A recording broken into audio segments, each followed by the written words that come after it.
ప్రియమైన దేవుని వల్లరా,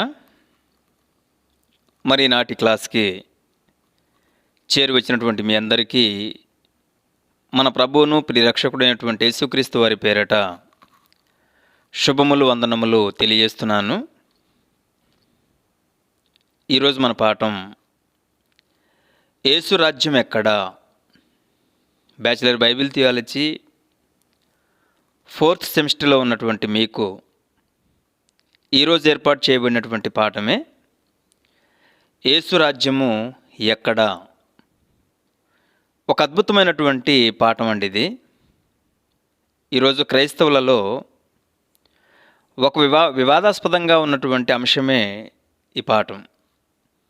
కాబట్టి చెప్తున్నటువంటి ప్రతి మాటను కూడా మీరందరూ కూడా చాలా జాగ్రత్తగా వినాలి. Okay, right. ప్రియమైన దేవుని వలరా, క్రైస్తవులలో ఒక వివాదాస్పదంగా ఉన్నటువంటి అంశమే ఈ అంశం, యేసు రాజ్యం ఎక్కడ.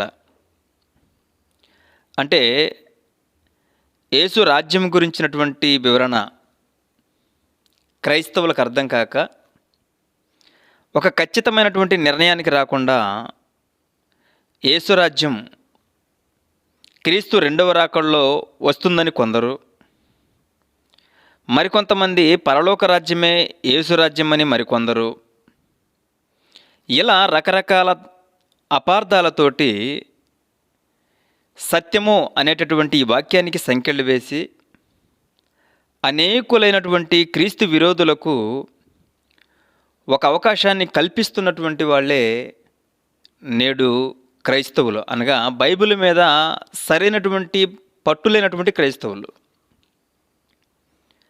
ఈరోజు మీరు ఆలోచిస్తే ఈరోజు వందల శాఖలుగా విడిపోవడానికి గల ప్రధాన కారణం ఏంటంటే బైబిల్ నేటి క్రైస్తవులకు సరిగా అర్థం కాకపోవడమే. నిజమండి. ఈరోజు మీరు ఆలోచించండి, వందల శాఖలుగా విడిపోవడం దురదృష్టకరమైనటువంటి విషయమని మనం చెప్పాలి.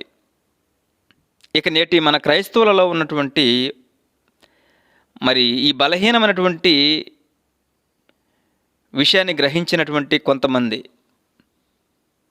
మరి క్రీస్తు విరోధులు, వాళ్ళల్లో ఎన్వి బ్రహ్మంగారు అనేటటువంటి ఒక క్రీస్తు విరోధి ఈ యేసు రాజ్యం ఎక్కడ అనేటటువంటి విషయాన్ని చేతపట్టి బైబిల్ బండారం అనేటటువంటి పుస్తకాన్ని రచించి అందులో 100 అసంబద్ధాలు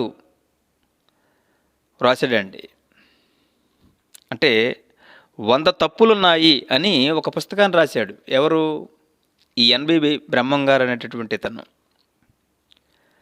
ఇతను ఇటు ప్రభుత్వాన్ని అటు హైకోర్టుని ఎదిరించి 1963వ సంవత్సరంలో సుప్రీంకోర్టులో మనల్ని ఓడించి ఈ అసంబద్ధాలు అనేటటువంటి పుస్తకాన్ని గెలుచుకున్నాడు.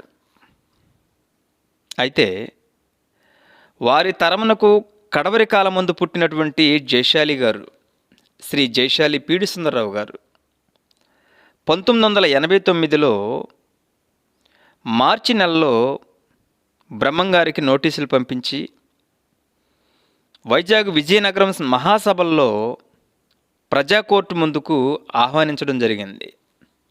అయితే ఈ ఎన్వి బ్రహ్మం అనేటటువంటి ఇతను మరి జయశాలి డాడీ గారు పిలిచినటువంటి ఆ పిలుపు మేరకు రాలేక హాజరు కాలేకపోయాడండి. కారణం ఏంటంటే భూమి మీద పుట్టినటువంటి వారు ఎవరైనా సరే ఈ మహాజ్ఞాన గ్రంథమైనటువంటి బైబిల్ని తప్పు పట్టాలి అంటే అది నిజంగా అసాధ్యమని మనం చెప్పాలి. అర్థమవుతుందా?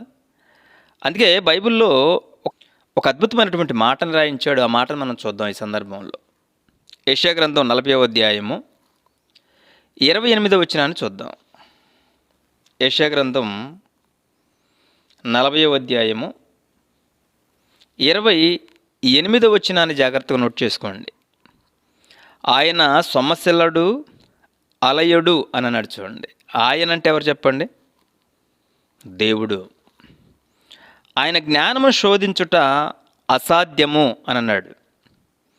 అంటే సాక్షాత్తు తండ్రినటువంటి దేవుడే పరిశుద్ధాత్మ ప్రేరణ ద్వారా ఈ మాట రాయించాడు. అంతేనా? పరిశుద్ధాత్మ ప్రేరణ ద్వారా రాయించినటువంటి మాట ఇది. ఆయన జ్ఞానాన్ని శోధించుట అసాధ్యము అంటున్నారు. అందుకే మీరు ఆలోచించండి, బైబిల్ను తప్పు పట్టాలని ఎంతోమంది అండి, చాలామంది మూర్ఖులు ఎంతోమంది బయలుదేరినప్పటికీ బైబిల్ యొక్క గొప్పతనం మాత్రం నేటికి పెరుగుతూనే ఉంది. కారణం ఏంటి? ఇది పరిశుద్ధ గ్రంథం కాబట్టి. ఇంకా బాగా చెప్పాలంటే దేవుడే పరిశుద్ధాత్మ ప్రేరణ ద్వారా రాయించాడు కాబట్టి ఈ బైబిల్ను తప్పు పట్టాలి అని అనుకున్నటువంటి వాళ్ళు అలసిపోవాల్సిందే తప్ప బైబిల్లో ఉన్నటువంటి మాటలు తప్పు చూపించేటటువంటి మగాడు ఎవరు లేరండి. అర్థమవుతుందా? కారణం, దేవుని జ్ఞానాన్ని శోధించుట అసాధ్యం. కనుక ఇక 100 అసంబద్ధాలు బైబిల్ బండారం అనేటటువంటి పుస్తకం రచించినటువంటి ఈ ఎన్వి బ్రహ్మం కూడా బైబిల్ని పరిశోధించుటలో ఫెయిల్ అయ్యాడని మనం చెప్పుకోవచ్చు. అంతే కదండి? బైబిల్ని పరిశోధించుట నిజంగా అసాధ్యం అన్నాడు. అయితే ఇక్కడ పాయింట్ ఏంటంటే, ఈ ఎన్వి బ్రహ్మం అనేటటువంటి క్రీస్తు విరోధి ఇతను రచించినటువంటి ఈ పుస్తకంలో ఈ పాఠానికి సంబంధించి ఆయన కొన్ని వచనాలు తీసుకొని అపార్థం చేసుకొని యేసు రాజ్యం ఎక్కడా అనేటటువంటి ప్రశ్న వేశాడు. అయితే ఆయన తీసుకున్నటువంటి వచనాలేవో ఒకసారి మనం బైబిల్లోకి వెళ్ళి చూద్దాం. అంటే ఈ ఎన్వి బ్రహ్మం అనేటటువంటి ఇతను రాసినటువంటి పుస్తకం 100 అసంబద్ధాలు అనేటటువంటి పుస్తకం రాశాడు కదండి బైబిల్ మీద. తను రాసినటువంటి తన పుస్తకంలో ఏ వచనాలు తీసుకొని అపార్థం చేసుకున్నాడో అది మీరు జాగ్రత్తగా నోట్ చేసుకోండి. మొదటగా లోకాసు వార్త మొదటి అధ్యాయము 32-33 వచనాలు చూద్దాం. 32-33 వచనాలు. ఆయన గొప్పవాడై, అనగా యేసుక్రీస్తు గొప్పవాడై సర్వోన్నతుని కుమారుడనబడును. ప్రభు అయిన దేవుడు ఆయన తండ్రినటువంటి దావీదు సింహాసనమును ఆయనకిచ్చును. ఆయన యాకోబు వంశస్థులను యుగయుగములు ఏలును. ఆయన రాజ్యము అంతములైనదై ఉండునని ఆమెతో చెప్పెను. అంటే యేసుక్రీస్తు ప్రభుల వారి రాజ్యము అంతము లేనిదై ఉండును అనే వచనాన్ని చదివాడు. Okay, right. అలాగే మరొక మాట కూడా చూడండి. యోహాను సువార్త 18వ అధ్యాయము 36వ వచనం. యోహాను సువార్త 18వ అధ్యాయం 36వ వచనం. యేసు, నా రాజ్యం ఈ లోక సంబంధమైనది కాదు. నా రాజ్యము ఈ లోక సంబంధమైనదైతే యూదులకు అప్పగింపబడకుండా ఉండునట్లు నా సేవకులు పోరాడుదురు. కానీ నా రాజ్యము ఇహ సంబంధమైనది కాదనెను అని అన్నాడు. ఈ మాటను కూడా పట్టుకున్నాడండి ఎవరు? ఈ ఎన్వి బ్రహ్మం గారు. అలాగే యోహాను సువార్త మొదటి అధ్యాయం 11వ వచనాన్ని కూడా నోట్ చేసుకోండి. అంటే ఏ వచనాలు చూసి ఆయన అపార్థం చేసుకొని యేసు రాజ్యం గురించి అపార్థం చేసుకున్నాడో, అసలు యేసు రాజ్యం ఎక్కడనేటటువంటి ప్రశ్న వేశాడన్నది మీరు ఆలోచించండి. యోహాను సువార్త మొదటి అధ్యాయం 11వ వచనం. ఆయన తన స్వకీయుల యొద్దకు వచ్చెను, తన స్వకీయులు ఆయనను అంగీకరింపలేదు. ఆయన అనగా యేసుక్రీస్తు ప్రభులు వారు తన సొంత వాళ్ళ దగ్గరకు వచ్చాడు. అంటే తన తర్వాత పుట్టినటువంటి తన సహోదరుల దగ్గరకు వచ్చాడు. అప్పుడు వాళ్ళు ఆయన్ని అంగీకరించలేదన్న మాటను పట్టుకున్నాడు. అయితే ఇక్కడ పాయింట్ ఏంటంటే, ఇక్కడ పాయింట్ మనం ఆలోచించగలిగితే, గాబ్రియేలు దూత యేసుకు, అంటే గాబ్రియేలు దూత యేసు తల్లినటువంటి మరియతో పలికినటువంటి మాటలను మొట్టమొదట మనం లోకాసు వార్తలో చదువుకున్నాం. లోకాసు వార్త 1:32-33లో. అందులో యేసు దేవుని కుమారుడైన దావీదు సింహాసనమును పొంది ఇశ్రాయేలును యుగయుగములు ఏలుట వలన క్రీస్తు రాజ్యం అంతములేనిదై ఉన్నదని భవిష్యత్తును గురించి ప్రభువు పుట్టక ముందు దూత చేత చెప్పబడింది కనుక మనకు రాయబడి ఉన్నవి అని చెప్పాడు. ఈ వచనాలను బట్టి క్రీస్తు రాజ్య పరిపాలన ఈ లోకమందు ప్రస్తుతం లేకపోవడం చూచి మిగిలిన రాజ్యాలు తమ ప్రభుత్వాల అధికారాలను బట్టి ఈరోజు ప్రపంచమంతటా కూడా జరిగించడం అనేది మనకు తెలిసినటువంటి సత్యం. అంతే కదండి. ఈరోజు మీరు ఆలోచించండి. ప్రపంచంలో దేవుని రాజ్యం అనగా క్రీస్తు రాజ్యం కంటే లోకాలలో ప్రభుత్వాలు, అధికారాలు ఇవన్నీ కూడా జరగడం అనేది మనం చూస్తున్నాం. దీన్ని మనసులో పెట్టుకొని ఈ ఎన్వి బ్రహ్మం అనేటటువంటి ఇతను ఏమండి యేసురాజ్యం ఎక్కడా, అసలు ఈ లోకంలో యేసురాజ్యమే లేదనే మాటకి ఫిక్స్ అయిపోయాడు. అర్థమవుతుందా? ఇతను ఫిక్స్ అవ్వడానికి ఇంకా మరొక కారణం ఏంటంటే, ఇక్కడ మరొక పాయింట్ ఆయన లేవనెత్తాడు. అది ఏంటంటే, ఇప్పుడు యేసుక్రీస్తు ప్రభుల వారు నిజంగా రాజ్యాన్ని అయితే యేసు రాజ్యం ఈ లోక సంబంధమైనది కాదని యేసుక్రీస్తే చెప్పాడు కదా. ఇకపోతే పైపెచ్చు ఆయన స్వకీయులే ఆయన అంగీకరించినప్పుడు ఇంకెవరికైనా ప్రభువుగా ఉండి పరిపాలించాడు. కాబట్టి ఈయన అసలు యేసుక్రీస్తు ప్రభుల వారికి రాజ్యం అనేది లేదు ఈ లోకంలో అనే విషయాన్ని ఈ వచనాలను బట్టి చెప్పుకుంటూ వచ్చాడండి.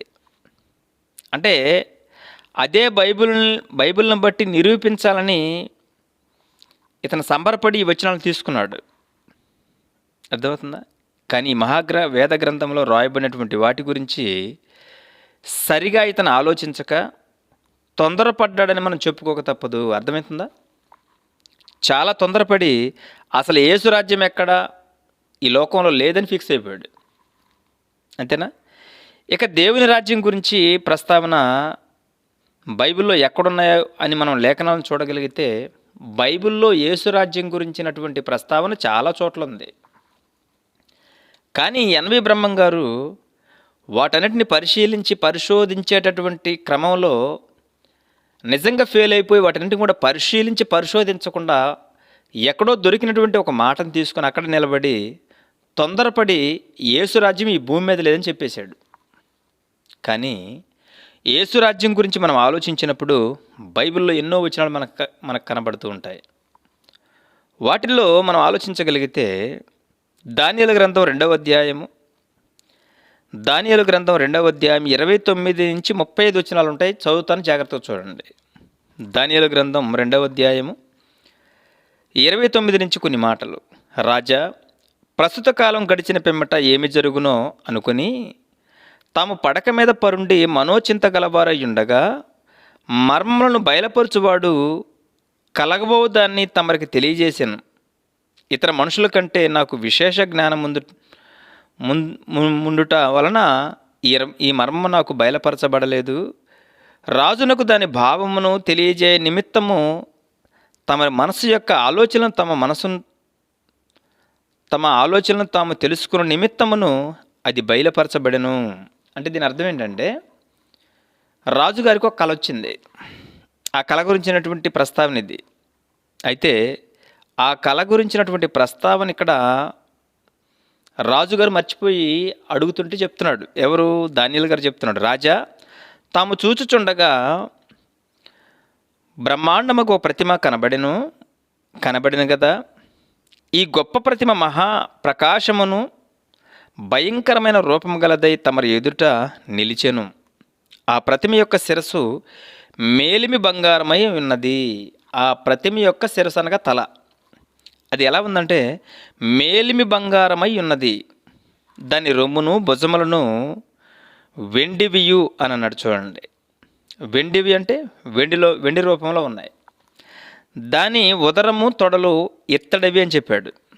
దాని మోకాళ్ళు ఇనపవి, దాని పాదముల్లో ఒక భాగము ఇనపది, ఒక భాగం మట్టిదనై ఉండెను. మరియు చేతి సహాయము లేక తీయబడిన ఒక రాయి ఇనుమును మట్టియు కలిపిన ఆ ప్రతిమ యొక్క పాదముల మీద పడి దాని పాదములు తుత్తినీయలుగా విరగొట్టినట్టు తమకు కనబడెను. అంతటి ఇనుము, మట్టియు, ఇత్తడి, రాగి, వెండియు, బంగారమును ఏకముగా దంచబడి కళ్ళెములో చెత్తవలే కాగా వాటికి స్థలము ఎచ్చట దొరకకుండా గాలి వాటిని కొట్టుకొని పోయెను. ప్రతిమను విరగ్గొట్టిన ఈ రాయి సర్వభూతలమంత మహాపర్వతమాయను అన్నాడు. ఇక్కడ పాయింట్ ఏంటంటే, రాజుగారికి వచ్చినటువంటి కళను దానియేలు గారు వివరించి చెప్పాడండి. అర్థమవుతుందా? అయితే ఏమని చెప్పాడు అని అంటే భవిష్యత్తు చెప్పాడు. క్రీస్తు రాజ్య స్థాపన అనేది మొట్టమొదట నెబుకద్నెజర్ గారికే కనిపించిందండి. దేవుడు దర్శనంలో చూపించాడు. అర్థమవుతుందా? అంటే నెబుకద్నెజర్ గారి కాలంలో ఎలా ఉంటుందో చెప్పాడు. ఈ సందర్భంలో రాజు అయినటువంటి నెబుకద్నెజర్కి ఒక కల రావడం, కల వచ్చిన తర్వాత ఒక విచిత్రం ఏంటంటే ఇతనికి వచ్చినటువంటి కళ ఇతను మర్చిపోయాడు. ఎవరు? నెబుకద్నెజర్ రాజుగారు. అయితే ఆ కళాభావాన్ని చెప్పడానికి ఎవరు కూడా ముందుకు రాలేదండి. కారణం ఏంటంటే ఒక కళ వచ్చిన తర్వాత ఆ కళ గురించి చెప్పి దాని భావన ఏదో చెప్పమంటే చెప్పేవాళ్ళు ఉన్నారు, కానీ వచ్చినటువంటి కళనే ఇతను మర్చిపోయాడు. నెబుకద్నెజర్ గారు మర్చిపోయినప్పుడు ఈ రాజు ఆ కళ భావాన్ని చెప్పాలి, అలాగే వచ్చినటువంటి కళ ఏంటో చెప్పాలి. కాబట్టి దాన్ని చెప్పడానికి ఎవరు కూడా ముందుకు రాలేదండి. మా వలన సాధ్యం కాదని సెకండ్ గాండ్రు సైతం, ఇంకా బాగా చెప్పాలంటే గారడీ విద్య గలవారు కూడా, వీళ్ళందరూ కూడా తప్పుకొని పక్కకు వెళ్ళిపోతారు. అప్పుడు ఆ కళాభావాన్ని చెప్పడానికి దానియేలు గారు ముందుకు వస్తారు. మరి ఆ కళాభావం ఏదంటే ఒక ప్రతిమ రాజుగారికి కనబడింది. ఆ ప్రతిమలో మహాప్రకాశము, మరి భయంకరమైనటువంటి రూపం ఉంది. శిరస్సేమో మేలిమి బంగారం రూపంలో ఉంది. దాని రొమ్ములేమో మరి దాని రొమ్ములను భుజములను వెండివియు, దాని ఉదరమును తొడలు ఇత్తడివి, దాని మోకాళ్ళు ఇనుమును, దాని పాదములో ఒక భాగము ఇనపది, మరొక భాగం మట్టిదిగా ఉంది. చేతి సహాయం లేక తీయబడినటువంటి ఒక రాయి ఇనుమును మట్టియు కలిగిన ఈ ప్రతిమ యొక్క పాదముల మీద పడగానే దాని తుత్తి నీళ్ళకి విరగొట్టేసిందట. విరగొట్టి కొట్టేసిందనేటటువంటి కళ వచ్చింది. ఇది రాజుకు వచ్చినటువంటి కళ అండి. కానీ దాని భావాన్ని ఆలోచన చేయగలిగితే రాజులకు రాజు అయినటువంటి నెబుకద్నెజరు, ఆయన బబులోను మహాసామ్రాజ్యమే విగ్రహాలలో శిరస్సు మేలిమి బంగారముగా ఉంది. ఆ తర్వాత మొదటి సామ్రాజ్యం కంటే కొంచెం తక్కువైనది వెండి విగ్రహముగా రొమ్మును భుజములను మాదీయ పారసీకుల సామ్రాజ్యం కనిపించింది అక్కడ. ఆ తర్వాత లోకమంతా ఏలినటువంటి మూడవ సామ్రాజ్యమే విగ్రహంలోని ఉదరము తొడలు లోహము ఎత్తడి వంటిదై ఉంది. అదే గ్రీకు సామ్రాజ్యం. అర్థమవుతుందండి? ఆ తర్వాత సమస్తమును ఎలాగూ ఇనుము పగలగొట్టునో అంత గట్టిదియు బలమునైన ఆ విగ్రహము మోకాళ్ళు రోమా సామ్రాజ్యంగా మనకు నాలుగోదిగా కనబడుతుంది. అర్థమవుతుందా? ఇలా నాలుగో సామ్రాజ్యం అనగా రోమా సామ్రాజ్య కాలంలో ఐక్యత లేక విభజనతో ఇనుము మట్టి కలవలేని దుస్థితికి దిగజారినటువంటి కాలంలో ఏం జరిగిందంటే ఒక రాయి వచ్చి మొత్తం విగ్రహాన్ని లేకుండా చేసి భూతలమంతగా మారిపోయింది. ఎందుకంటే దాన్ని మనం చదువుకున్న దానియేలు గ్రంథం 2వ అధ్యాయం 36 వచనంలో చూడండి, 36-45లో ఆ రాజుల కాలంలో పరలోకముందున్న దేవుడు ఒక రాజ్యమును స్థాపించును, దానికి ఎన్నటికి నాశనము కలగదు. ఆ రాజ్యము దాన్ని పొందినటువంటి వారికే కాక మరి ఎవరికి చెందదు. అది ముందు చెప్పినటువంటి రాజ్యములన్నింటినీ పగలగొట్టి నిర్మూలన చేయును, కానీ అది యుగ యుగములో నిలుచును. ఈ సందర్భాన్ని బట్టి ఏమండి, భూమి మీద రాజులు ఏలుతున్నటువంటి కాలంలో రాజ్యం స్థాపించాలనుకున్నాడు ఎవరు? దేవుడు. అందుకే దానియేలుకు వచ్చినటువంటి దర్శనాన్ని, ఆలోచనను కూడా మనం ఒకసారి చూడగలిగితే, దానియేలు గారికి వచ్చినటువంటి దర్శనాన్ని మనం మరలా చూడగలిగితే ఇందులో కూడా 4 సామ్రాజ్యాలు కనబడతాయి.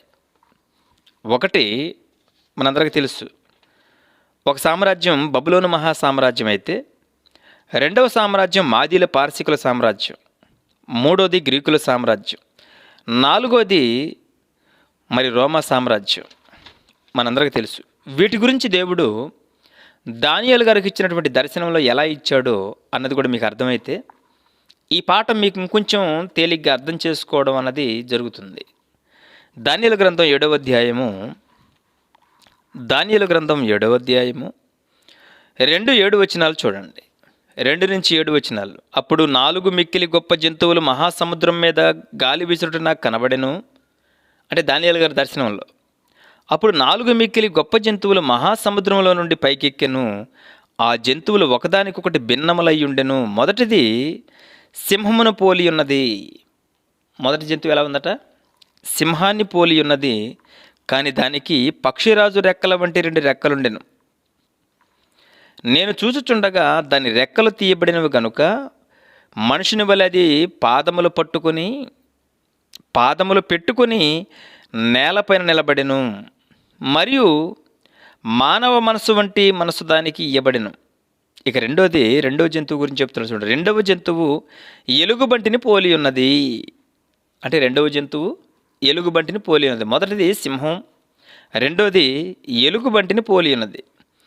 అది ఒక పార్శ్వం మీద పండుకొని తన నోట పళ్ళ మధ్య 3 పక్కటెముకలను పట్టుకొని ఉన్నది.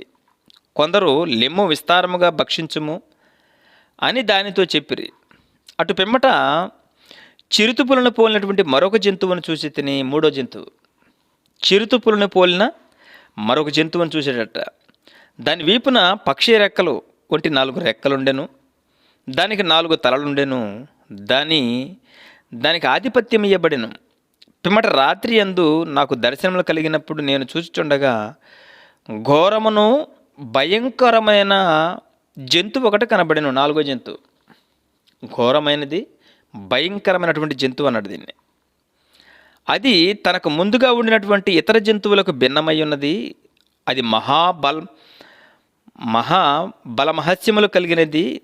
దానికి పెద్ద ఇనపదంతములను 10 కొమ్ములుండెను. అది సమస్తమును భక్షించుచు తుత్తినీయులుగా చేయొచ్చు మిగిలినటువంటి దానిని కాళ్ళ కింద అనగదొక్కుచుండెను అని అన్నాడు. ఇది దానియేలు గారికి వచ్చినటువంటి దర్శనం అండి. ఇందులో జంతువుల పేర్లు మరలా చెప్తాను. మొదటిది సింహం అయితే, రెండోది ఎలుగుబంటిని పోలి ఉంది, మూడోది చిరుతుపులను పోలి ఉన్నది, నాలుగోది ఘోరమైనది అతి భయంకరమైనటువంటి జంతువు అన్నాడు. అయితే ఇక్కడ విచిత్రం ఏంటంటే, ఇలాంటి దర్శనమే మరి యేసుక్రీస్తు ప్రభుల వారితోటి తిరిగినటువంటి ప్రియమైనటువంటి శిష్యుడైనటువంటి యోహాను గారికి కూడా వచ్చిందండి. అర్థమైందా? యోహాను గారు కూడా ఆయనకు వచ్చినటువంటి దర్శనాన్ని మనం గమనించగలిగితే, ప్రకటన గ్రంథం 13వ అధ్యాయం మొదటి వచనం చూడండి ఒకసారి.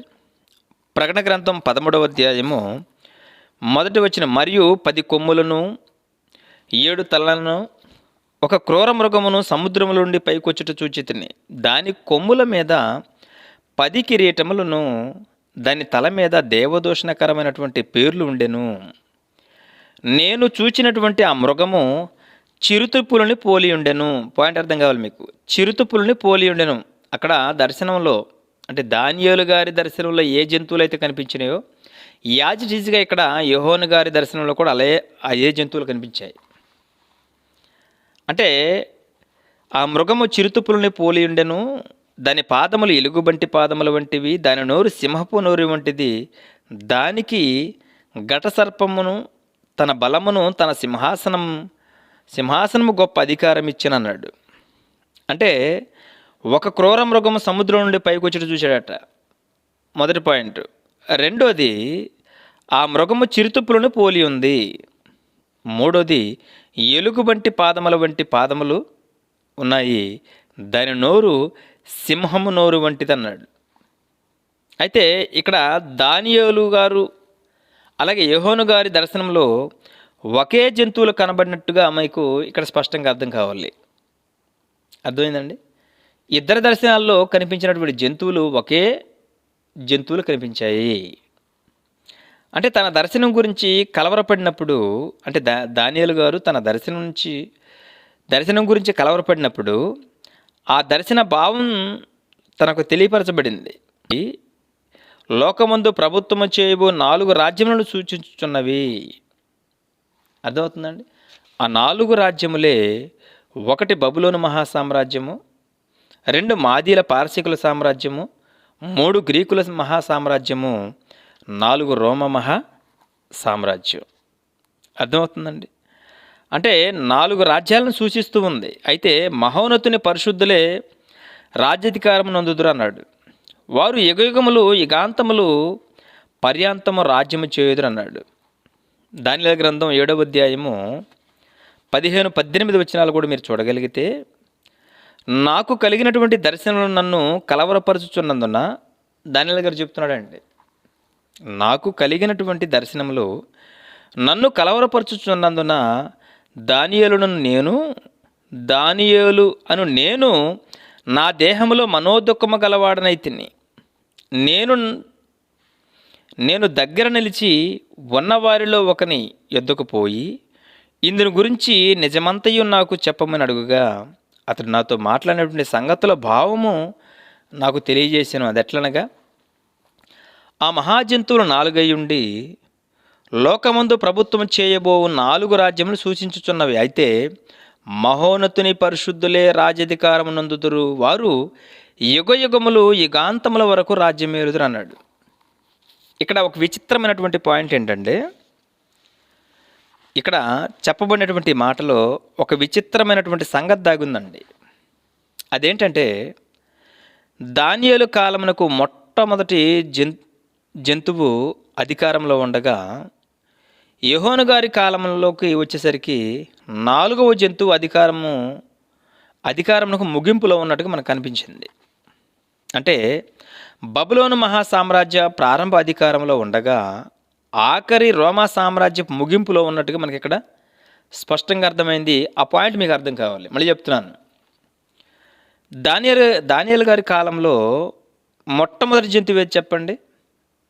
మొట్టమొదటి జంతువు అధికారంలో ఉండగా యోహాను గారి కాలానికి వచ్చేసరికి 4వ జంతువు అధికారంలో ముగింపులో ఉన్నట్టుగా మనకు అక్కడ అర్థమైంది.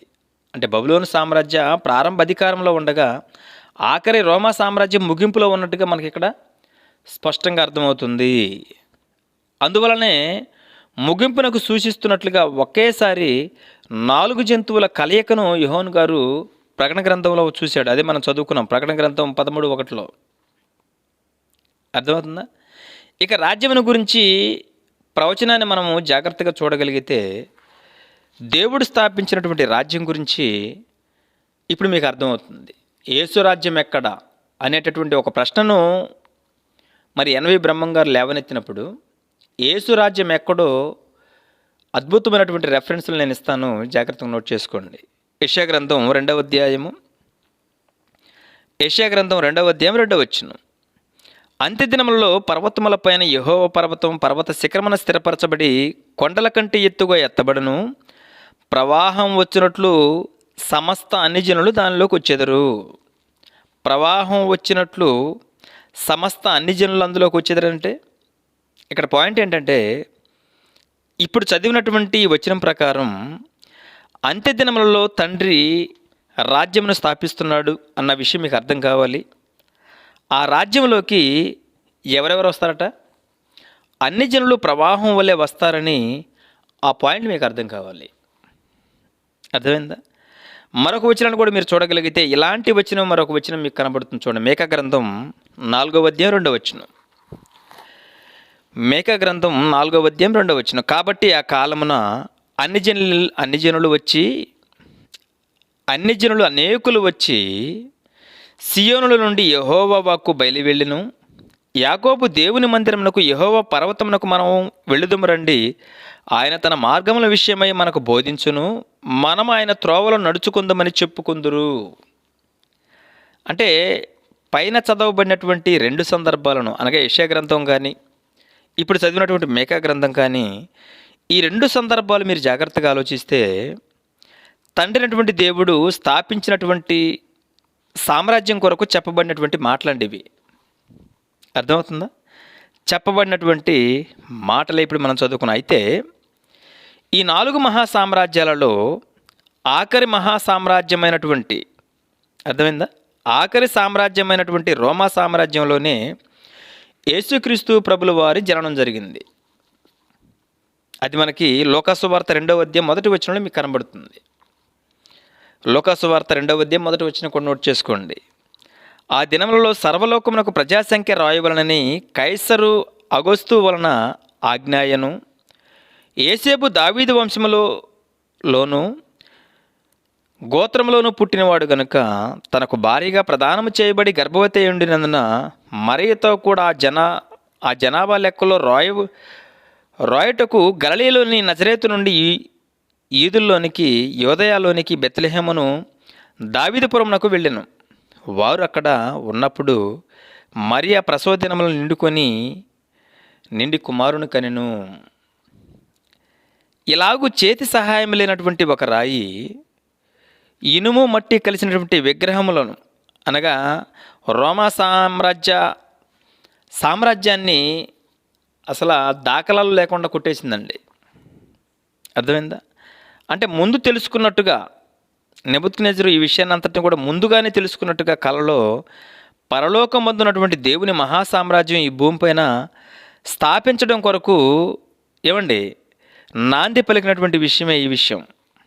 అంటే అంత్య దినాల యందు కలగబోదానని దేవుడు రాజు అయినటువంటి నెబుకద్నెజరు కాలంలో తెలియజేశాడండి. దీన్ని ఎవరికి? అప్పుడున్నటువంటి నెబుకద్నెజరుకి. ఇక్కడ మీకు అర్థం కావాల్సినటువంటి పాయింట్ ఏంటంటే, నెబుకద్నెజరుకు వచ్చినటువంటి కలలోనే పరలోకమందున్నటువంటి దేవుని మహాసామ్రాజ్యము ఈ భూమిపై స్థాపనకు నాంది పలికింది అన్న విషయం మీకు అర్థం కావాలి. అర్థమవుతుందండి? అంటే అంత్యదినముల యందు కలగబోదానని దేవుడు రాజు అయినటువంటి నెబుకద్నెజరుకు తెలియజేశాడు. దానియేలు గ్రంథం 2వ అధ్యాయం 28వ వచనం. దానియేలు గ్రంథం 2వ అధ్యాయం 28వ వచనం. అయితే మర్మములను బయలుపరచగల దేవుడు ఒకడు పరలోకమందున్నాడు, అంత్యదినముల యందు కలగబోదానని ఆయన రాజుకు నెబుకద్నెజరుకు తెలియజేశాను. అంటే అర్థం ఏంటి? అసలు నెబుకద్నెజరు గారికి వచ్చినటువంటి కలలోనే రాజ్యస్థాపన జరుగుతుంది అని అప్పుడే దేవుడు నాంది పలికినట్టుగా మీకు అర్థం కావాలి. అర్థమవుతుందండి? కాబట్టి పై వచనాలను బట్టి రోమా సామ్రాజ్యపు ముగింపు కాలము క్రీస్తు జననం, అంత్యదినముల ప్రారంభమవుతాయని ఇక్కడ మీకు అర్థం కావాలి. అంటే యేసుక్రీస్తు ప్రభుల వారి పుట్టుకతోటే అంత్యదినాలు ప్రారంభమయ్యాయి. ఈ విషయం మీకు అర్థం కావాలంటే హెబ్రీ పత్రిక 1వ అధ్యాయము 2వ వచనం. హెబ్రీ పత్రిక 1వ అధ్యాయం 2వ వచనం చూడండి. ఈ దినముల అంతమందు కుమారుని ద్వారా మనతో మాట్లాడాను. ఈ దినముల అంతమంది అంటే క్రీస్తుకు పూర్వం ఉన్నటువంటి దినాలన్నీ కూడా అంత్య దినాలుగా మారుతున్నటువంటి కాలంలో యేసుక్రీస్తు ప్రభుల వారు పుట్టాడు. అంత్య దినాలు ప్రారంభమే క్రీస్తు పుట్టుక. అర్థమైందండి? ఈ దినముల అంతమందు కుమారుని ద్వారా మనతో మాట్లాడినంటే దినాల అంతంలో క్రీస్తు పుట్టాడు. ఇకపోతే ఇదే హెబ్రీ పత్రిక 9వ అధ్యాయం 26వ వచనం. ఇదే హెబ్రీ పత్రిక 9వ అధ్యాయము 26వ వచనం చూడండి. అయితే క్రీస్తు యుగముల సమాప్తి యందు తన్ను తానే బలిగా అర్పించుకొనుట వలన అన్నాడు. చూడండి, యుగముల సమాప్తిలో క్రీస్తు పుట్టాడు. ఇకపోతే 1 కొరింథీ పత్రిక 10వ అధ్యాయము 11వ వచనం చూడండి. 1 కొరింథీ పత్రిక 10వ అధ్యాయం 11వ వచనం. ఈ సంగతులు దృష్టాంతములుగా వారికి సంభవించి యుగాంతమందున్న మనకు బుద్ధి కలుగుటకై రాయబడెను అన్నాడు. అంటే అంత్యదినములు ప్రారంభమయ్యి సుమారు 2000 సంవత్సరాలు జరిగిందని బైబిల్ను బట్టి మనం స్పష్టంగా చెప్పచ్చు. అర్థమైందండి? ఓకే. అంటే సుమారు క్రీస్తు శకం 59వ సంవత్సరంలో రాయబడినటువంటి ఈ పత్రికలోని కొరింథీలకు కూడా వాళ్ళంతా కూడా యుగాంతమందు ఉన్నట్టుగా వాళ్ళు మనకు అర్థం కావాలి.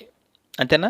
పై వచనాలను బట్టి క్రీస్తు జననం మరణం పిమ్మట అపోస్తుల బోధ అంతా కూడా అంత్యదినాల్లో ఉన్నట్టుగానే మనకి ఇక్కడ స్పష్టంగా అర్థమైంది. అంటే అంత్యదినములు ప్రారంభమై సుమారు 2000 సంవత్సరాలు జరిగిందని బైబిల్ పట్టుకొని మనం స్పష్టంగా చెప్పగలం. Okay, right. అయితే ఇక్కడ పాయింట్ ఏంటంటే, అయితే అసలు యేసు రాజ్యం ఎక్కడా? ఇది ప్రశ్న. అంతే కదండి? భూమి మీద యేసు రాజ్యం ఎక్కడా అనే ప్రశ్న వేశాడు. మత్తయి సువార్త 3వ అధ్యాయం 1వ వచనం చూడండి. ఆ దినముల యందు బాప్తిస్మిచ్చు యోహోను వచ్చి, పరలోక రాజ్యము సమీపించి ఉన్నది, మారు మనసు పొందుడని యోదయ అరణ్యంలో ప్రకటించుచుండెను. అంటే ఆ దినాలలో బాప్తిస్మిచ్చు యోహోను గారు వచ్చి, పరలోక రాజ్యము సమీపించి ఉన్నది, మారు మనసు పొందండని యోదయ దేశపు అరణ్యంలో ఆయన ప్రకటిస్తూ ఉన్నాడు. అంటే అర్థమేంటి చెప్పండి? యోహోను పరలోక రాజ్యం ముందు దేవుడు భూమిని తమ రాజ్యంగా స్థాపించబోతున్నాడని ఎలుగెత్తి ఆయన చెబుతున్నాడంటే అర్థమేంటి? అప్పటికే భూమి మీద క్రీస్తు రాజ్యం స్థాపించబడుతూ ఉంది. ఇక ఇదే విషయాన్ని యేసుక్రీస్తు ప్రభుల వారు రంగప్రవేశం చేసి లోకానికి ఆయన చెబుతున్నటువంటి మాట కూడా చూడండి ఒకసారి. మత్తయి సువార్త 4:17. అంటే బాప్తిస్మిచ్చు యోహోను గారి తర్వాత పరలోక రాజ్యము సమీపించి ఉన్నది అనే మాట యేసుక్రీస్తు ప్రభుల వారు చెప్తున్నాడు. ఆ మాట మనం చదువుకుంటున్నాం. మత్తయి సువార్త 4:17. పరలోక రాజ్యము సమీపించిన ఉన్నది గనుక మారు మనసు పొందుడని చెప్పుచు ప్రకటింప మొదలుపెట్టెను. అంటే బాప్తిస్మిచ్చు యోహోను గారు మాటలనే ప్రభు పలుకుతున్నట్టుగా ఇక్కడ మనకు స్పష్టంగా అర్థమవుతుంది. అంటే ఇక్కడ మీకు అర్థం కావాల్సినటువంటి విషయం ఏంటంటే, బాప్తిస్మిచ్చు యోహోను గారు మరి పరలోక రాజ్యం సమీపించి ఉన్నది అనే పదాన్ని ఆయన ప్రయోగించాడంటే అప్పటికింకా క్రీస్తు రాజ్యం జరగలేదు, లేదా రాజ్య స్థాపన జరగలేదన్న విషయం మీకు అర్థం కావాలి.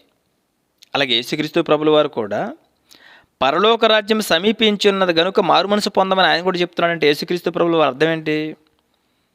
బాప్తిస్మిచ్చు యోహోను గారు కానీ యేసుక్రీస్తు ప్రభుల వారు కానీ వీళ్ళిద్దరు పలికినటువంటి మాటలు మనం గమనించినప్పుడు అప్పటికి ఇంకా యేసురాజ్య స్థాపన జరగలేదన్నట్టుగా మనకి ఇక్కడ అర్థమైంది. అందుకే ప్రభు తన శిష్యులకు ప్రార్థన నేర్పిస్తూ ఏమని ప్రార్థన నేర్పించాడో చూడండి.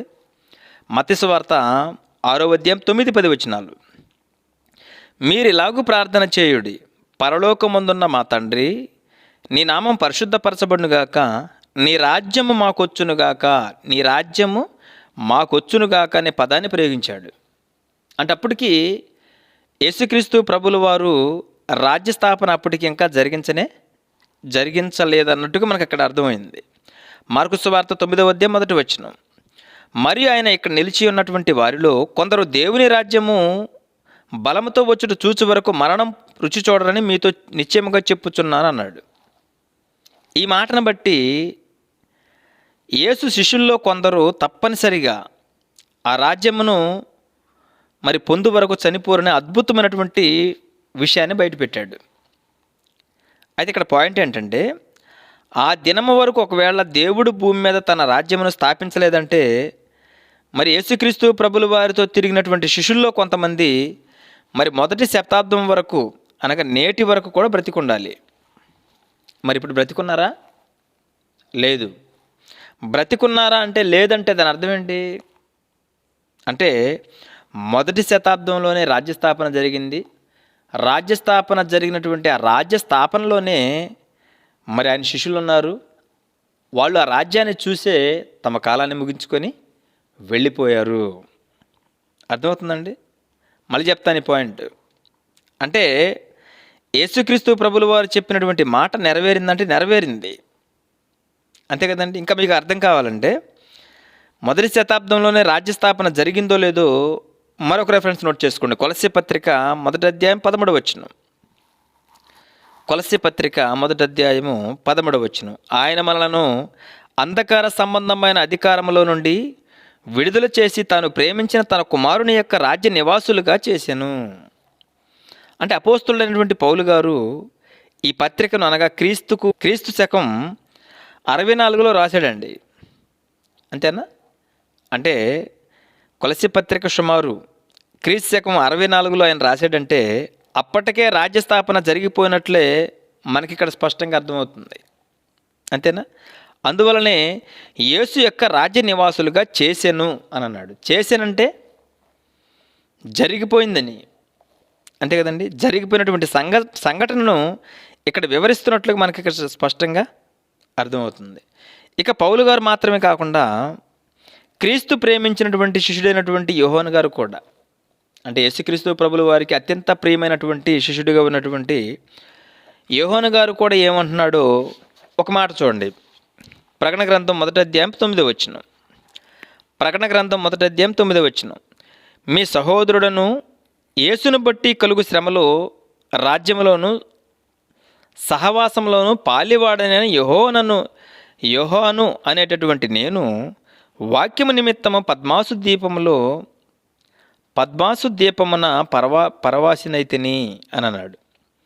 అంటే ఈ వచనాలను బట్టి క్రీస్తు పలికినట్లుగా యేసు రాజ్యము పొందినటువంటి వారితో యోహాను గారు కూడా ఉన్నాడనియు అతడు మరణించి ఉన్నాడని మనకి ఇక్కడ స్పష్టంగా అర్థమైంది. ఎందుకంటే యేసుక్రీస్తు ప్రభుల వారు చెప్పినటువంటి మాట మళ్ళా మనం ఆలోచించినప్పుడు, మరియు ఇక్కడ నిలిచి ఉన్నటువంటి వారిలో కొందరు దేవుని రాజ్యమును బలముతో వచ్చుట చూసి వరకు మరణం రుచి చూడరని మీతో నిత్యముగా చెప్పుచున్నానని యేసుక్రీస్తు ప్రభుల వారు చెప్పాడు. ఆయన చెప్పినటువంటి ఆ మాట ఇక్కడ యోహాను గారి విషయంలో కూడా నెరవేరింది. అంటే యోహాను గారు కూడా మరి మరణించాడు అని అంటే అర్థం ఏంటి? ఆయన కూడా ఆ రాజ్యాన్ని చూశాడు. అయితే యోహాను సువార్త 18:37 అందుకు పిలాతు, నీవు రాజువా అని ఆయన అడుగగా, యేసు, నా రాజ్యం ఈ లోక సంబంధమైనదైతే యూదులకు అప్పగింపబడకుండా ఉండినట్లు నా సేవకులు పోరాడుదురు, కానీ నా రాజ్యము ఇహ సంబంధమైనది కాదనను. పై మాటను బట్టి రోమా సామ్రాజ్యపు అధికారం కైసర్ చక్రవర్తి ఆధీనంలో ఉండగా మరి ఒక రాజు పుట్టాడనియు ఆయనే క్రీస్తని మనకి ఇక్కడ స్పష్టంగా అర్థమవుతుంది. కానీ ఇక్కడ యేసు రాజ్యం మాత్రం మిగిలినటువంటి రాజ్యాల వంటిది కాదని ఇక్కడ మనకు అర్థం కావాలి. ఇక్కడ ఎందుకంటే ఈ పాయింట్ చెప్తున్నానంటే, ఈ పాయింట్ మీకు ఎందుకు చెప్తున్నానంటే బాగా అర్థం చేసుకోండి. ఆనాటి ప్రజలు యేసును ఈ లోక సంబంధమైనటువంటి రాజుగా చేయుటకు బలవంతం చేశారండి. అంటే యేసుక్రీస్తు ప్రభుల వారు నా రాజ్యం ఈ లోక సంబంధమైనది కాదని ఎందుకు అన్నాడనే విషయాన్ని మనం ఆలోచిస్తున్నాం.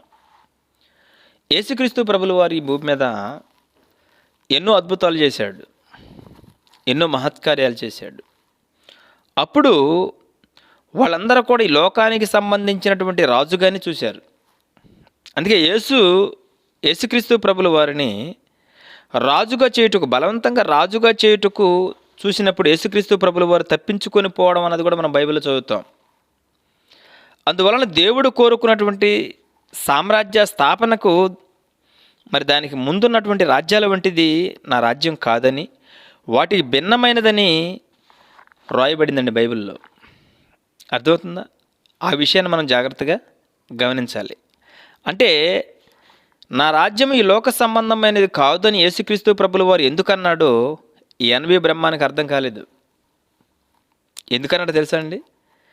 ఈ లోకంలో ఉన్నటువంటి రాజ్యాలన్నీ కూడా ఎవరి వశములో ఉన్నాయో మీకు అర్థమైతే, యేసుక్రీస్తు ప్రభుల వారు నా రాజ్యం ఈ లోక సంబంధమైనది కాదని ఎందుకన్నాడో మీకు అర్థమవుతుంది. అంతేనా? లోకసువార్త 4వ అధ్యాయము 5-8 మనం చూడగలిగితే, అప్పుడు అపవాది క్రీస్తుని తీసుకుని పోయి భూలోక రాజ్యములన్నిటినీ కూడా ఒక్క నిమిషంలో క్రీస్తుకు చూపించింది. ఈ అధికారం అంతయు రాజ్యముల మహిమంతయు నీకిత్తును, అది నాకు అప్పగింపబడి ఉన్నది, అది నేను ఎవనికి ఇయ్యగోరుదునో వానికి ఇత్తును, కాబట్టి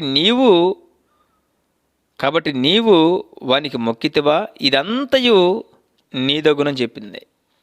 మనందరికీ తెలుసు, యేసుక్రీస్తు ప్రభుల వారిని ఎత్తైనటువంటి స్థలానికి తీసుకెళ్ళి ఈ రాజ్యముల మహిమంతా కూడా నాకే ఇవ్వబడి ఉంది, నేను ఎవరికి ఇస్తానో వాళ్ళకే ఇది వర్తిస్తుందని చెప్పి అపవాది చెప్పింది. ఇక్కడ పాయింట్ ఏంటంటే, ఈ లోక రాజ్యాలన్నీ కూడా ఎవరి వశంలో ఉన్నాయి చెప్పండి? ఇప్పుడు సాతాను లేదా అపవాది వశంలో ఉన్నాయి. అపవాది వశంలో ఉన్నాయి కాబట్టే అలాంటి రాజ్యం నాది కాదని చెప్పి యేసుక్రీస్తు ప్రభుల వారు. అంతే. అలాగని భూమి మీద క్రీస్తు రాజ్యం లేదన్నది కాదు. ఇంకా మీరు బాగా ఆలోచిస్తే ఎఫెసీ పత్రిక 6వ అధ్యాయము 12వ వచనం చూడండి. ఎఫెసీ పత్రిక 6వ అధ్యాయం 12వ వచనం, మనం పోరాడునది శరీరులతో కాదు కానీ ప్రధానులతోనూ ప్రస్తుత అంధకార సంబంధముగా లోకనాథులతోనూ, అనగా ఆకాశ మండలం ముందున్నటువంటి దురాత్మల సమూహముతోనూ పోరాడము అని అన్నాడు. అంటే పోరాడదు అంటే అర్థం ఏంటి? పైన మనం చదివినటువంటి ఆ మాటను బట్టి మనం ఆలోచిస్తే ఈ లోకమందు ఉన్నటువంటి రాజ్యములన్నిటికీ కూడా తానే మరి సూత్రధార అన్నట్టుగా మనకు అర్థమైంది. ఎవరు చెప్పండి? సాతాను.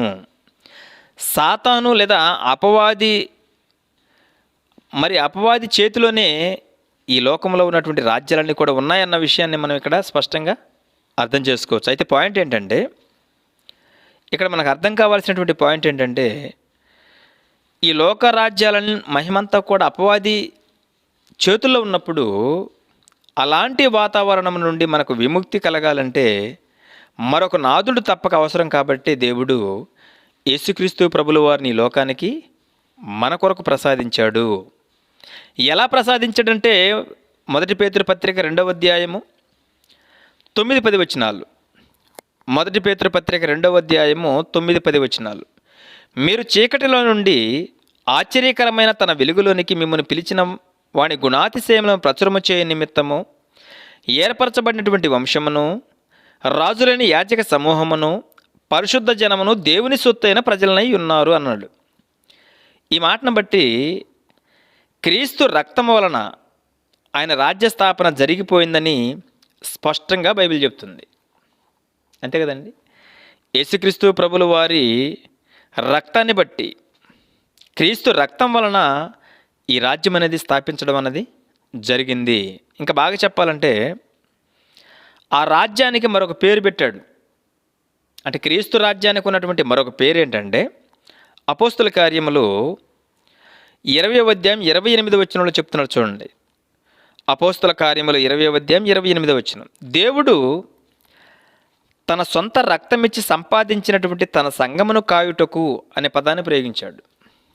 అంటే అర్థం ఏంటంటే, ఆయన తన రక్తము ద్వారా మనలను తన వానిగా చేసుకుని మనలను రాజ్యముగాను లేదంటే సంఘముగాను మొదటి శతాబ్దంలోనే స్థాపించాడు.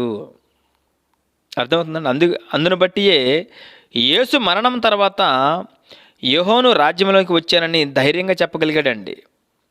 అంటే రాజ్య నివాసులుగా చేసినని పౌలు గారు కూడా గంటపదంగా చెప్పాడు. ముందు మనం చదువుకున్నాం. అయితే ఏ సామ్రాజ్యానికైనా రాజు ఉండాలి. ఆ రాజును బట్టి చట్టం ఉంటుంది. చట్టాన్ని బట్టి ప్రజలు ఉంటారు. ప్రజలు, భూభాగం, హద్దులు ఇవన్నీ కూడా ఉండాలి. అంతే కదండి? ఒక రాజ్యానికి ఏముండాలి? ఇవన్నీ కూడా ఉంటాయి. రాజు ఉంటాడు, అలాగే చట్టం అనేది అప్లై అవుతుంటుంది, అలాగే ఆ చట్టం ప్రజల మీద అప్లై అవుతుంటుంది. ప్రజలు మాత్రమే కాకుండా భూభాగం, కొంత భూభాగం ఉంటుంది. ఆ భూభాగానికి కొన్ని హద్దులు కూడా ఉంటాయి. అప్పుడే అది రాజ్యం అవుతుంది. అయితే క్రీస్తు రాజుగా అభిషేకింపబడ్డాడో లేదు మీకు అర్థం కావాలి. అంతే కదండి? ఇప్పుడు ఆయన స్థాపించినటువంటి రాజ్యం ఒకటి ఉందని మనకు అర్థమైంది. ఆ రాజ్యానికి క్రీస్తు రాజుగా ఉన్నాడో లేదో అన్న విషయం మీకు అర్థం కావాలంటే, ముందుగా పాత నిబంధన కాలంలో రాజుగా చేయాలంటే ఎలా అభిషేకించేవాళ్ళో ముందుగా వచనాలు కొన్ని నోట్ చేసుకోండి. మొదటి రాజుల గ్రంథము 1 అధ్యాయం 38వ వచనం.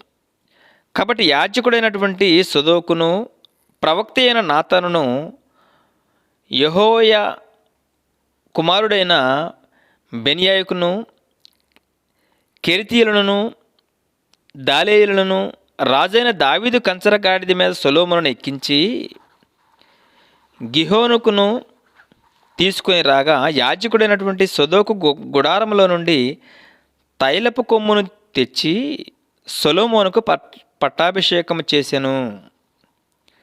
అలాగే 2వ రాజుల గ్రంథం 9వ అధ్యాయం 12వ వచనంలో, కాబట్టి వారు అదంతయు ఒట్టిది, జరిగిన దానిని మాకు తెలియజేయమని చెప్పగా అతడిట్లనెను, నేను నిన్ను ఇశ్రాయేలు మీద పట్టాభిషేకము చేయుదునని యెహోవా సెలవిచ్చుచున్నాడని అతడు నాతో చెప్పెను.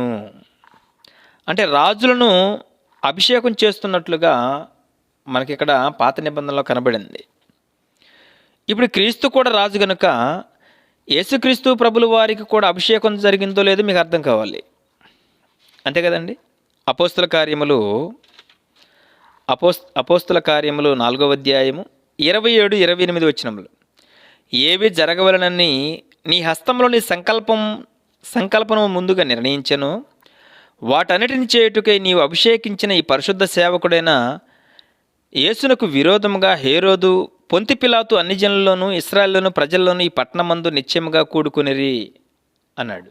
అంటే ఇక్కడ పాయింట్ ఏంటంటే, ఏవి జరగవలనని నీ హస్తంలో నీ సంకల్పమును ముందుగా నిర్ణయించనో వాటన్నిటిని చేయుటకై నీవు అభిషేకించినటువంటి నీ పరిశుద్ధ సేవకుడైన యేసునకు అనే పదాన్ని ప్రయోగించాడు. అంటే అభిషేకించిన నీ పరిశుద్ధ సేవకుడైన యేసునకంటే యేసుక్రీస్తు ప్రభులు వారు కూడా అభిషేకింపబడ్డాడు. ఈయన రాజుగానే ఉన్నాడు. ఇంకా బాగా చెప్పాలంటే యేసుక్రీస్తు ప్రభుల వారికి అభిషేకం జరిగిందన్న విషయం మీకు ఇంకా బాగా అర్థం కావాలంటే, క్రీస్తు అనగానే అభిషక్తుడు అనేటటువంటి భాషాంతర అర్థం మనకు బైబిల్లో కనబడుతుంది. కాబట్టి క్రీస్తు అనగానే అభిషక్తుడు అనేటటువంటి అర్థం పేరులోనే ఉంది కనుక క్రీస్తు రాజే అన్న విషయం మనకి ఇక్కడ స్పష్టంగా అర్థమైంది. యేసుక్రీస్తు ప్రభుల వారు మాత్రమే కాదండి రాజు, మనము కూడా రాజులమే. అంటే రాజే శిరస్సుగా ఉన్నాడు క్రీస్తు. అలాగే రెండో విషయం ఏంటంటే, రాజ్యమన్నా సంఘమన్నా ఒకటే, యోహాను సువార్త 18:30 ప్రకారం. అలాగే చెరపట్టబడినటువంటి వీరు విడిపింపబడినటువంటి రాజులు, చెడిపోయినటువంటి వీరు విమోచింపబడిరి అంటే క్రైస్తవులు. అర్థమవుతుందండి? అంటే చెరపట్టబడినటువంటి వీరు విడిపింపబడిరంటే రాజులు విడిపింపబడ్డారు, చెడిపోయినటువంటి వీరు విమోచింపబడినటువంటి వారంటే వాళ్ళే క్రైస్తవులు. ఇక 4 చట్టం అనగా బైబిలు, యోహాను సువార్త 12:48 ఉంటుంది.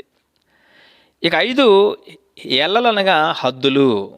అంటే క్రీస్తు రాజ్యంలో ఏమేమి ఉన్నాయి చెప్పండి. ఇప్పుడు యేసుక్రీస్తు రాజుగా ఉన్నాడు, ఆ రాజ్యానికి ఒక సంఘం ఉంది, ఆ సంఘంలో క్రైస్తవులుగా పిలువబడినటువంటి వాళ్ళు ఉన్నారు, వాళ్ళకంటూ ఒక బైబిల్ చట్టం ఉంది. అలాగే ఆ చట్టానికి కొన్ని హద్దులు కూడా ఉన్నాయి. భూప్రపంచమే హద్దు. ఓకే, ఈ పై ఆధారాలను బట్టి మనం ఆలోచించినప్పుడు సంఘము రాజ్యము ఒకటన్న విషయం మీకు అర్థం కావాలి. అర్థమైందండి? సంఘము రాజ్యము ఈ రెండు ఒకటని మీకు అర్థం కావాలి. ఈ రాజ్యంలోనికి వెళ్ళాలంటే మొట్టమొదట బాప్తిసం పొందాలి. అంటే క్రీస్తు రాజ్యంలోకి మనం రావాలంటే మొట్టమొదట ఎవరైనా కూడా బాప్తిసం పొందాలండి. అలా బాప్తిసం పొందినటువంటి ప్రతి ఒక్కరు కూడా క్రీస్తు రాజ్యంలోకి చేర్చబడతారు. అపోస్తుల కార్యముల 2వ అధ్యాయము 41వ వచనం మనం చూడగలిగినప్పుడు పేతురు గారు ఇక్కడ కొంతమందిని క్రీస్తు రాజ్యంలోకి చేర్చాడు. ఎలా చేర్చాడో చూడండి. అపోస్తుల కార్యముల 2వ అధ్యాయం 41వ వచనం. కాబట్టి అతని వాక్యమును అంగీకరించినటువంటి వారు బాప్తిసం పొందిరి, ఆ దినమందు ఇంచుమించు 3,000 మంది చేర్చబడిరి. అంటే క్రీస్తు రాజ్యంలో ఎలా చేర్చబడ్డారు అనేది మనం చదవగలిగితే బాప్తిసం ద్వారా చేర్చబడ్డారు. బాప్తిసం పొందితే రాజ్యంలోకి ప్రవేశిస్తాం. కాబట్టి రాజ్యం అంటే మనమే, ఎవరో కాదండి. రాజ్యం అనగా మనమే. క్రీస్తు రాజ్యం అంటే ఏదో కాదు. ఎన్వి బ్రహ్మానికి అర్థం కాలేదు. రాజ్యమన్నా సంఘమన్నా మనమే. మనందరికీ తెలుసు. లోక పరిభాషలో వాడేటటువంటి పదం మనం అందరం వింటూనే ఉంటాం. దేశం అంటే మట్టి కాదోయ్, దేశం అంటే మనుషులోయ్ అని అంటారు. ఇప్పుడు దేశం అంటే మనుషులోయ్ అంటే అర్థం ఏంటి? దేశం అంటే మనమే. ఇది మీకు అర్థమైతే రాజ్యమన్నా సంఘమన్నా మనమే. అర్థమవుతుందండి? మనమే అనగా ప్రజలము. కానీ నేటి క్రైస్తవులకి ఇంకా అర్థం కాలేదండి. క్రీస్తు రాజ్యం ఎక్కడనగానే క్రీస్తు రాజ్యం అంటే ఏదో అనుకుంటున్నారు. అర్థమైందా? నేటి క్రైస్తవులు రాజ్యం వచ్చిందన్న సంగతి వీళ్ళకి ఇంకా తెలియక, అసలు రాజ్యంలోనే ఉన్నారన్న విషయం కూడా తెలియకుండా ఈరోజు ఎలాంటి పాటలు పాడతారు చెప్పండి? యేసు రాజుగా వచ్చుచున్నాడు, భూలోకమంతా తెలుసుకుంటారని చెప్పి పాడుతుంటారండి. మనమే రాజ్యమైనప్పుడు మనం వచ్చేదేంటి చెప్పండి? మనమే క్రీస్తు రాజ్యంలో చేరామంటే మనమే క్రీస్తు సంఘంగా ఏర్పరచబడ్డాం. ఆ సంఘమే రాజ్యం. రాజ్యమన్నా సంఘమన్నా ఒకటే. అంటే రాజ్యం వచ్చేసింది అన్న విషయం కూడా చాలామందికి తెలియదండి. అందుకే ఇలాంటి పాటలు పాడుతుంటారు. యేసు రాజుగా వచ్చుచున్నాడు అంటే అర్థమేంటి? అర్థమేంటి చెప్పండి? యేసు రాజుగా వచ్చుచున్నాడు, భూలోకమంతా తెలుసుకుంటారు అని చెప్పి ఇలాంటి పాటలు పాడకూడదండి.